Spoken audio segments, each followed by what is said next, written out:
Hey everybody, welcome to Sunday Brunch for Black Tea. I'm your host Miko. And I'm Candace. And I'm Lynn. And today we got another wonderful show for you today. Today we're going to talk a little bit about social connections and events. Bringing all that together and how that actually plays a part in networking and actual business. Yeah. You know, all that good stuff. Yes. But first, you guys, you know we got to discuss. We got to talk about brunch today. Now, brunch was a little bit different today. It was a little bit different today. I kind of brought more of the lunch part of the brunch into it versus not so much the bug. Right. Not so much the breakfast. So today we had balsamic honey glazed chicken. Y'all see me. Balsamic honey glazed chicken. So basically we start off with some chicken thighs. You know, chicken thighs work the best only because it has a lot of flavor. Right. So when you add something into it, it really makes that flavor pop. Versus a chicken breast, it kind of overpowers the flavor and just rolls right off of it. Right. But this way you were able to really taste the balsamic and the honey mixture. You know, we had some fresh chicken thighs. Season them up real good, just a little salt and pepper, some onion powder, a little bit of paprika to give it a little bit of a smoky taste to it. And then, you know, you bake it, and then right before it's almost done, you add the balsamic honey glaze to it so it can kind of bake into the chicken, so it's not just sitting on top. You don't want it to just sit on top, you want it to bake into the chicken. So that's what we did today with our chicken. Then we had some baked corn. Oh yeah. Okay.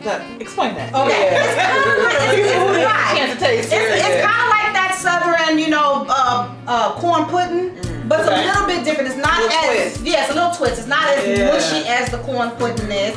But you get any brand of cornbread mix, or you can make your own cornbread mix. You want to add whole corn. You want to add cream corn. You want to add a little bit of honey. And you can add anything else to give it a twist to it. So you can add like jalapenos, a little sweet, some sugar, some bell peppers, anything like that. You can add to it to give it a different flavor depending on what it is that you're making. I like the flavor you made today. The sweet. The sweet. Right. So because of today, because we're doing brunch, you know, I figure, you know, keep it nice and sweet, you know, and mellow. So you add up all those ingredients together. You add your cornbread mix. You add your whole corn, which is probably about a cup. You add about a half a cup of the cream corn, and then you want to add 3 tablespoons of the honey. And then you mix it all together, add 1 egg and a cup of milk, bake it, and you're good to go. You're good to go. But you know, and I like it because we had a brunch and how you served it. You put a little ice cream scoop up there. So it's the different ways you can serve it to make it very creative with it. So it can look really good for your guests and all easy to pick up too. Easy to pick up. Bite size. The bite size. There you go. It was very good. Right. And then we also had some Southwestern potato salad. Okay, let me tell you that wasn't like because I still feel a little spice. Give me a little. Please tell me. But you gotta let me tell you something. That was the most easiest dish, but it has such a big, powerful pep. You get some basic russet potatoes. You want to cut them up and boil them. Don't cut them up after the fact. You want to cut them up first and boil them because you want them to kind of hold this. What size when you say cut it up like? Cut it up like 4s? Well, you want to cut it up in small dices. Small dices. Maybe like 1-inch dices, something like that. 1-inch dices, and boil them. Drain it. You know, let them cool. You have to let them cool because if you try and mix it while it's hot, it's going to turn into mashed potatoes. So cool it down all the way down. You're going to add some mayo. You're going to add some mustard. You're going to add some pickle relish, just like if you make a regular potato salad. But the twist is you want to add that Southwestern Chipotle seasoning by Mrs. Dash. That's that by Mrs. Dash. It was amazing. It was different. It was a nice different. It wasn't like, oh, what is this? Exactly. It's a potato salad still, but it's a nice twist. And it makes also the color was a little different. It didn't look exactly like potato. That Southwestern. Because it has the chipotle peppers in there. It has a lot of other herbs and spices that just a little bit, but it was perfect. And it goes so well with so many different dishes. And I just thought that it paired very well because it's a little spicy with that sweetness and balsamic from the chicken. It really pairs well. And with the baked corn. And then we threw in some old traditional deviled eggs. Oh yeah, those are good. Can't go wrong. Can't go wrong with. You gotta have potato salad and deviled eggs. It just, I don't know, it just pairs well together all the time. It definitely did. You know, and so to go along with that, there's many different different things that you can use as far as cocktails and drinks that you can have with dishes like that. I'm sorry, and definitely you can always have your wine. You know, and as your brunch favorite. Exactly. And as you can see, we have our wonderful crafted glasses here.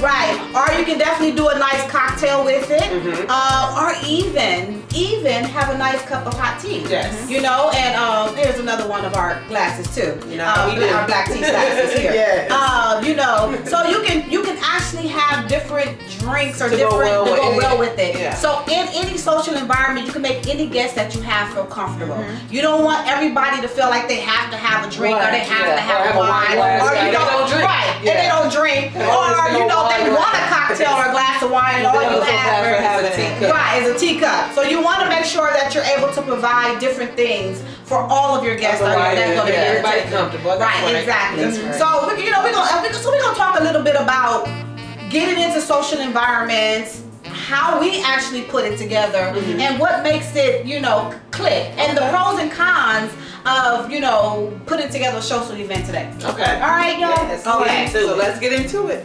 Okay, so right now we're going to talk about the pros and cons to intertwining or having an event with business and social together. Okay, because there are pros and cons. It is. And so one of the things coming to mind is, you know, this is a day and age where everyone is trying to make a stream of income. Oh yeah. Right? You know, all of our friends, all of our family, you know, wherever we go, someone has a niche or something they want to talk to you about.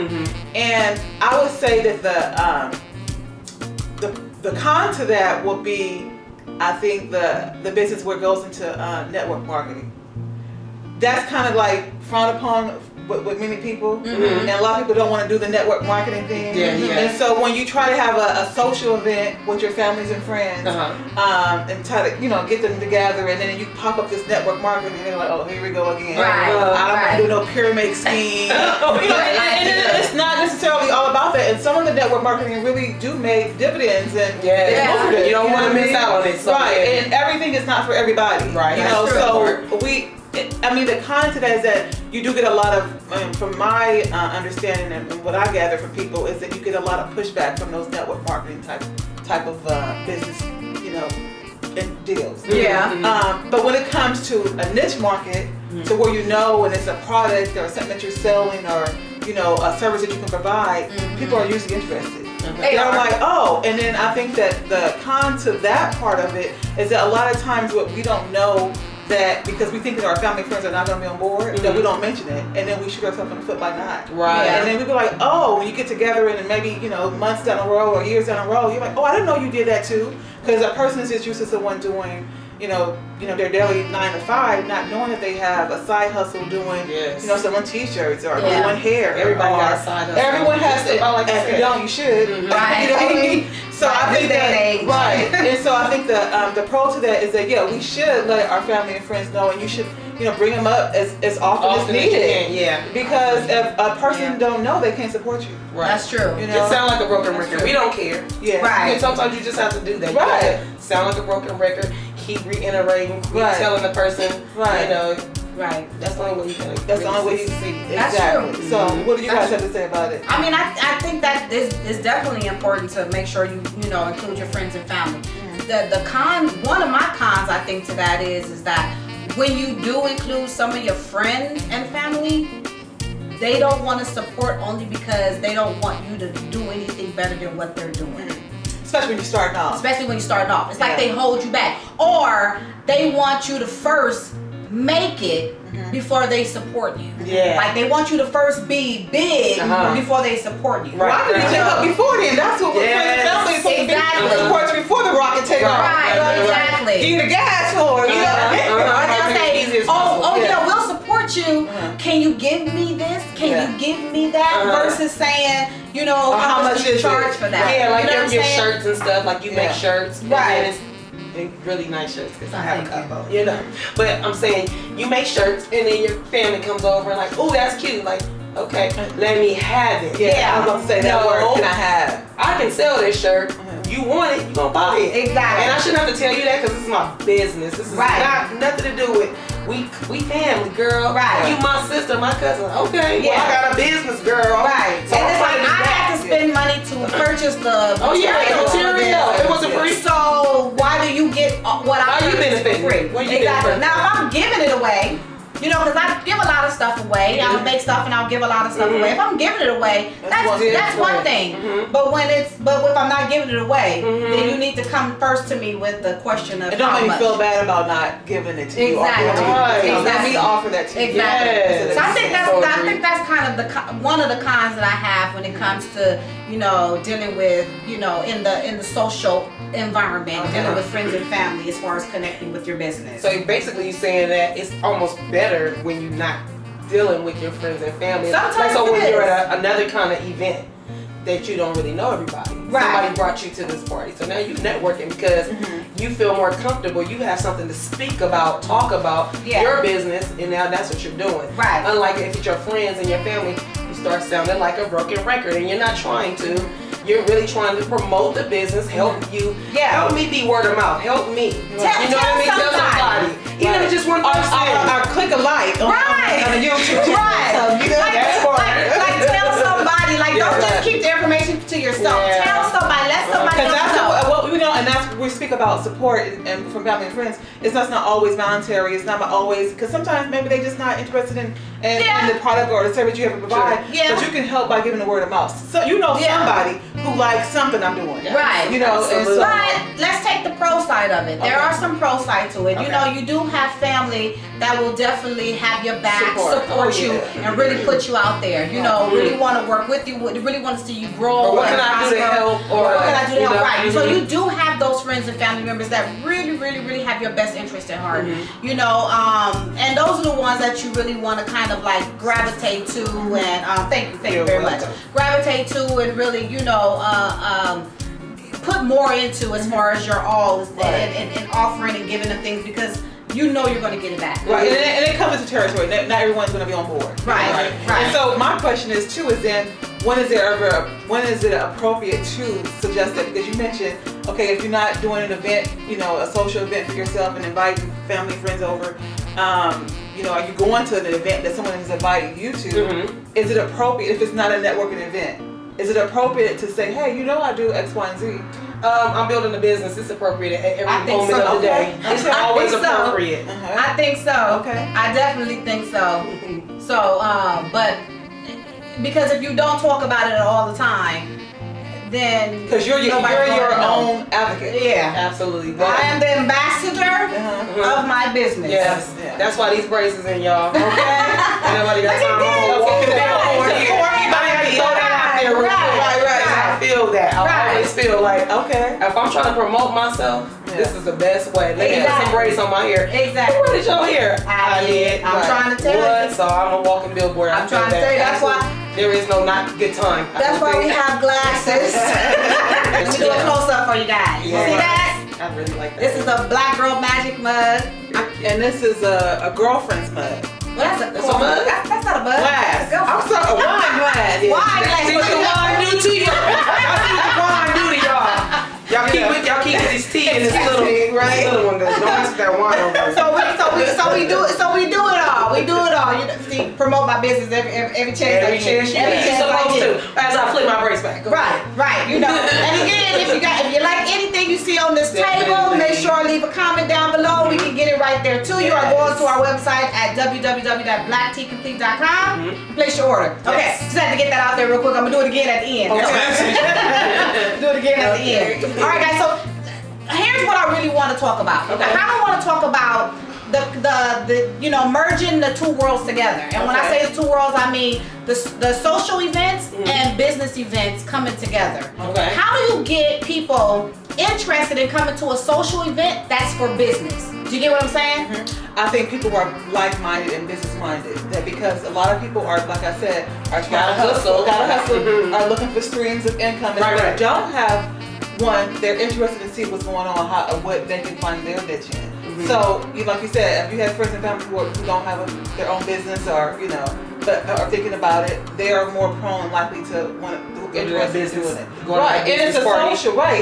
Because if they're not doing it for that reason, and they're doing this to buy the product, to buy the service, you know what I mean? So it's something that they want. So do you think about promoting it and advertising it as a social event, social networking event? It's really catchy versus promoting it as a business opportunity. Not even a business opportunity, because we're not looking to bring them on board to have them work for us, but more so like a convention. You know, something like that. You know what I'm saying? I see what you're saying. You have people on both worlds. You have, you know what I mean? Where do you feel like you're gonna find your niche to either to get the product sold? Where do you think that more likely that people are gonna want your product? Right. It's gonna be, I think for me, I would think socially.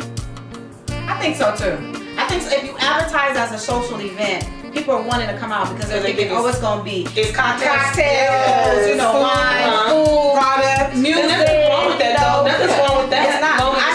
Talking about business, right? And I see that there's a lot of people nowadays that come out to more of these business social events than they do going to like clubs and bars and even conventions too. You know what I'm saying? Because you have the best of both worlds in there. You have, you know, you can meet a lot of people, and then they also networking. That's what I was about to say. They also come, you know, with the in mind, the intention that I can network with other people and maybe talk about what I'm doing, or maybe not even talk about it, but see what other people are doing. You know or have a better business idea, better than yours, not the idea, but how to market it.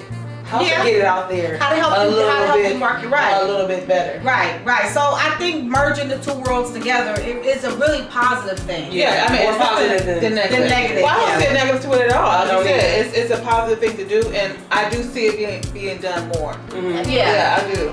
Now I guess the other thing would be is, how do you get more people interested? Because of course you have a core demographic of people that are interested in something like that. And I hate to say it, but it has to do with a lot of the artsy kind of like underground kind of world. You know what I'm saying? That are more interested in. How do you get that mainstream businesswoman interested in an event like that? How do you get her to say, you know, I'm just gonna throw it out there, I don't know, we don't have Wall Street out here, but just for example, Wall Street, downtown LA, business, you know, center, okay? How do we get that woman or that man interested in coming to a small social network event like that? Like we're doing. You know, I think social media, promoting it. I think the difference, because you mentioned earlier about the difference between, you know, merging the two worlds together as opposed to a business doing a convention. Convention to me sounds like, okay, it's a niche market and there's a lot of money involved. Yeah. You know what I mean? Like, you know, yes, these type of events have a small nominal fee to get into as well, but they're not as costly as a convention. Right. When you're talking about spending hundreds of dollars when you're going in those convention types who have actually the same type of thing, but on a bigger scale. Yeah. You know what I mean? And it's less socially done. So they're just there to market their business and their product and sell and sell out. And they also have a better advantage for for marketing. You know, their marketing, you know, avenues are much broader than what. Well, I don't necessarily, because I've seen some that have, I mean, you know, I've been to conventions and I've seen some where, you know, they're just on the same scale as a smaller, you know, social event plan, you know, that you're talking about. It's just a matter of what that particular business is putting into their business. And that's good. That's good to hear and good to know, because that's what we fight with. You know, that's what we're competing with. We're competing with those bigger, you know, companies that have these extra avenues to, you know, reach out to people and get them get them through the doors of their events and their business and everything. So it's kind of like, so by you saying that, it's kind of letting us know that we're on the right path. Yeah, and I've also seen it to where, you know, we think those conventions are all like these Fortune 500 companies, and which some of them are, and some of them just cater to them. But there are a lot of small businesses that are inside those, and those are probably the ones where I'm seeing like, okay, their advertisement is not on a necessarily on a grander scale than, you know what I mean, a social event planning type event would be. And so, I mean, obviously the ideal is for people to come and sell out product. For one, to get, you know, consumers and, you know, potential customers to know about it, but then also to sell out whatever they're bringing to that particular convention. I think the difference between is that where, you know, someone in our age group are looking to go to, you know, and have fun and socialize and network in business, it's all encompassing in one event. And I think that's, for me, it's appealing. You know, that's really appealing for me. Yeah. I don't know the convention concept. You're a little sleep. You're a little boring to me. I'm just saying. I'm party. Give me the party scene, and yes, I got something to bring to the table. I got a business too. And you know what else is good about that? It also helps with our younger generation. Because you know we're all in our 40s. You know, we got the 40 club here. But when we do things like that, as far as the social networking and business social networking, it really piques the interest of a lot of younger adults that are looking to follow in our path. You know, and keep everything moving. Kind of helps them to give them ideas and helps them feel a little bit more secure about what they want to do. And empower them too, because we're listening. You know, we're listening. We're still in our 40s, but we still remember. You know, I mean, it wasn't that long ago that we were where they are. Exactly. And a lot of them have a lot to bring to the table. I mean, they can show us a thing too. They do. I love that part. Absolutely. You know, bringing those two worlds together is something that we really need to embrace, because if we don't embrace it, it's gonna get lost. We definitely don't need that. Oh, we gonna get lost. No, we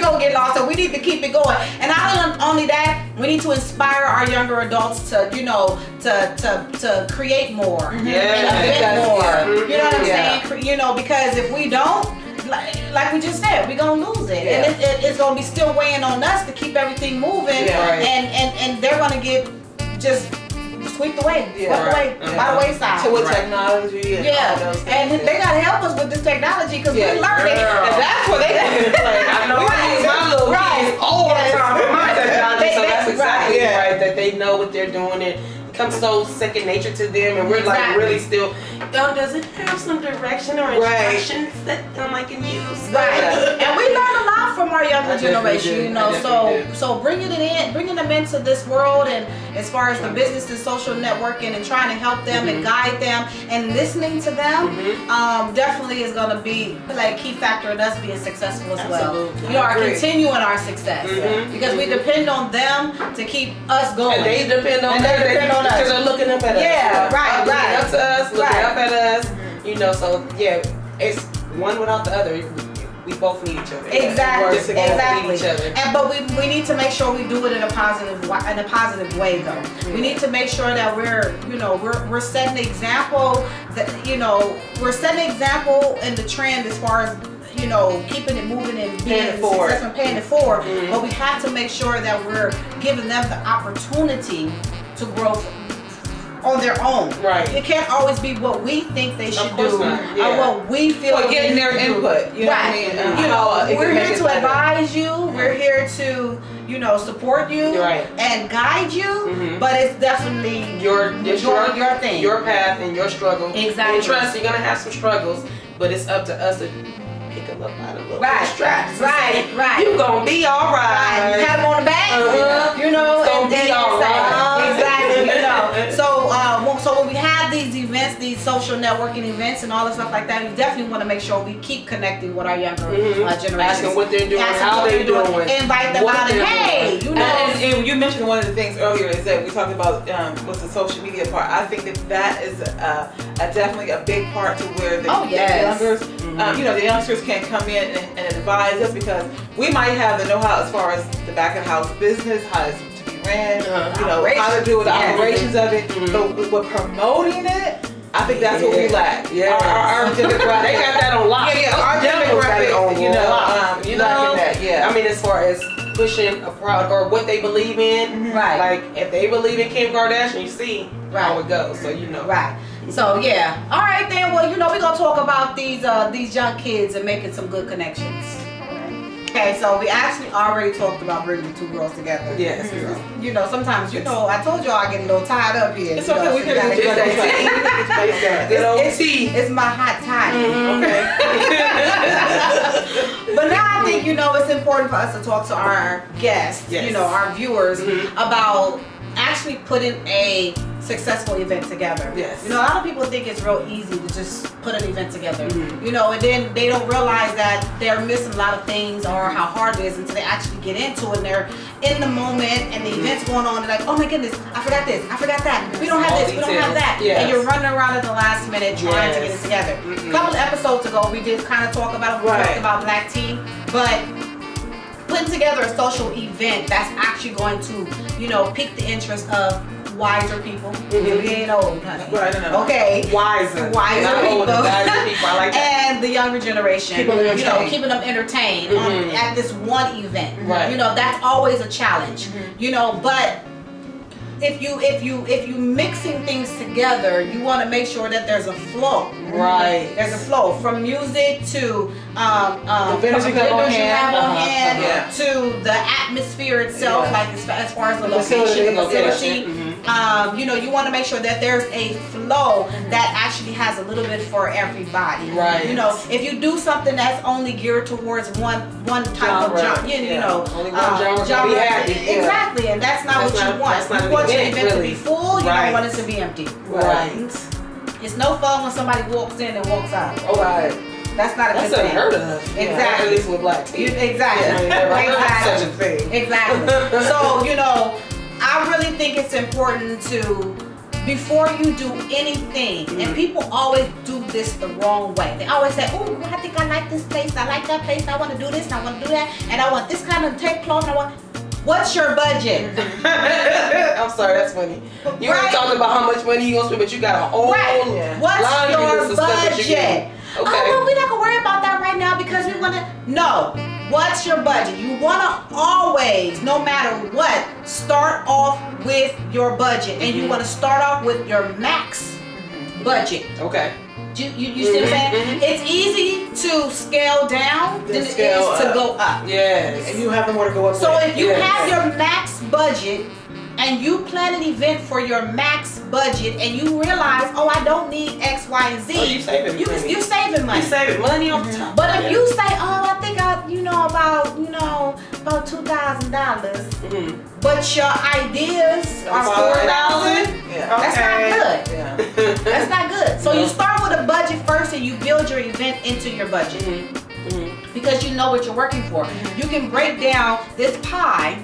Have this piece of pie here, I mean this whole pie here, and you break it down in percentages based on what your budget is. Got it. And what's going to be most important to you will of course carry the most. I tell you all, your venue and your food is always the most expensive. Yeah, don't have no alcohol, then there's another big and then exactly. Most of the time you can get your food and alcohol tied in together. Okay, that's cool. You know, but the venue and the food and alcohol is always going to be your most expensive. People always try and cut it short on the food, thinking, oh, I can just have some appetizers. No. You know, appetizers cost more than having a full entree. Yeah, because you there's little finger foods. So you gotta buy So to make your food table look good or to make your appetizer station look good, you need about 10 to 12 appetizers for it to even make sense. And then just imagine 10 to 12 appetizer times the amount of guests that you have. Okay? Because with appetizers, you have to remember people come back and they eat a whole bunch of appetizers. Because it's hard to control. It's hard to control. But with an entree, an entree, you get your plate, and you full, and that's what it is. So that's right. So you always want to keep that in mind. People always think appetizers is the way to go. Less expensive, but it's not. Entrees are less expensive, and you want to always make sure that you don't have a huge variety of food. Don't go overboard. Yeah. Don't go. I think I want some chicken, and I want steak, and I want some, you know. And everybody, Granny said she wanted. Wait, hold up. Right. We're not doing it like that. So the thing is to get something neutral that you think that most people will like. Now, granted, you're gonna have vegans and all that. Everyone's not gonna eat everything. You can't please everyone. True. But you get something for the vast majority of people. Yeah, you're right. If you're especially when you're on a budget. Yeah. And that's usually something like chicken. Yeah. Or even veggie meals, because people can still eat everything on a veggie platter. Yes. Right. So here's the other thing I want people to keep in mind. Keep in mind that when you're planning an event and you want it to be, classy, as I keep getting people saying, I want a classy event. I want it to be nice and classy. You know, everybody we thought you wanted a whole steak party. Right, you know, keep in mind, Really? how many guests? Oh, we have about 50 to 100 guests. Do not set yourself short with a budget of $2,000. First of all, how is 50 to 100 guests? That's a big jump. That's a big jump. Yeah, People do it all the time. You can say 50 to 60 guests, but you can say 50 to 100 guests. Right. There's too much space. People do it all the time. Yeah. And the one thing I tell people when they have a guest about, they call it a guest about because they don't know exactly how many guests they're going to invite. What's your max guest? Yes. You're going to plan for your max guest, and when you plan for your max guest, we're going to do 10 guests over. Nice. So if you're saying I'm gonna have 60 people at my event, we're gonna plan for 70 people. Right. And the reason why you do that is because there's always somebody that bring a friend, or somebody bring a friend. Yeah. Not that that's all the time, but yeah. Right. So you always want to plan 10 people more. Okay. Just as that cushion. Things happen all the time, and you want to make sure that you're prepared. The last thing you want to do is have 5 people who didn't either get to eat and they paid their money to come or something like that. So you always want to make sure you're prepared, because I don't want to tell you, I'm so sorry, but we don't have what we were supposed to have for you. You know, that's not good. Yeah. So make sure you do that. The other thing is, when you hire an event planner to put your event together, and you come to that person with an idea, and this person say, hey, I'm going to give you some options, and they give you options, and you want all of them. Oh yeah, that sounds good. I'll just take them all. That's not more of a option. A option. A option. Pick a theme, pick an option, and roll with it. Right. Trust that your event planner is going to make this a grand and beautiful event for you. Don't think just because you have these other options and you chose one that it's going to be mediocre. Don't think like that. Right. Because then you don't have trust in who you just hired. Right. Trust that your event planner is going to take that idea, your vision, your expectations, and bring your dream to life. Right. Because that's what we do here at Black Tea. Right, and then not be indecisive, because as an event planner and someone that is organizing, you halfway in there and then you change your mind, and then you've already outsourced certain things, and it's hard to get money back from that. Yeah. And so you have to be really deadline on your decision and firm about what you want, because it's hard once you start changing your mind. Yeah. It is hard. It's cost involved. It is, and as long as you're willing to pay the price on making changes, we can make changes. Right. We can make changes, but you have to be willing to incur that extra cost. Have a little sacrifice to it. So that's why when you're sitting down and you're making the plans and you're getting everything together for what you want to do, you want to make sure that it's not going to be concrete, because you're going to see things along the way that you might want to do. Just make sure you run it past your event planner and trust that this person knows how to either incorporate it or take what they're already doing and give you something that is similar. That way you either don't incur another cost, or you're not disrupting the whole planning process of everything. Right. That's what you don't want to do that, because once you disrupt what you already have in place, then it's kind of like starting a whole new event. A whole new event all over again. And it can be a lot of setbacks. And you don't want any type of setbacks. Because remember, again, that last week of before your event, the planning is done. The planning is done. Exactly. The planning is done. So you really don't want to have anybody scrambling to put something together, because then it's gonna be a disaster. It's not gonna come out the way you want. So you want to be very secure on that. Also, the other thing you want to make sure that you do when you're doing an event, you're bringing this together, make sure that you excuse me guys. Oh, sorry. Make sure that you sit down with your event planner and really you hear me say really? No, I hear you say really. That's why I'm like, well, really what? Work on your planning together. Yeah. Do not just say, this is what I want, and walk away. And leave it away from it, and then have 50 million phone calls in between. Exactly. Yeah. So this is going to happen. So you want to make sure that you have all that together.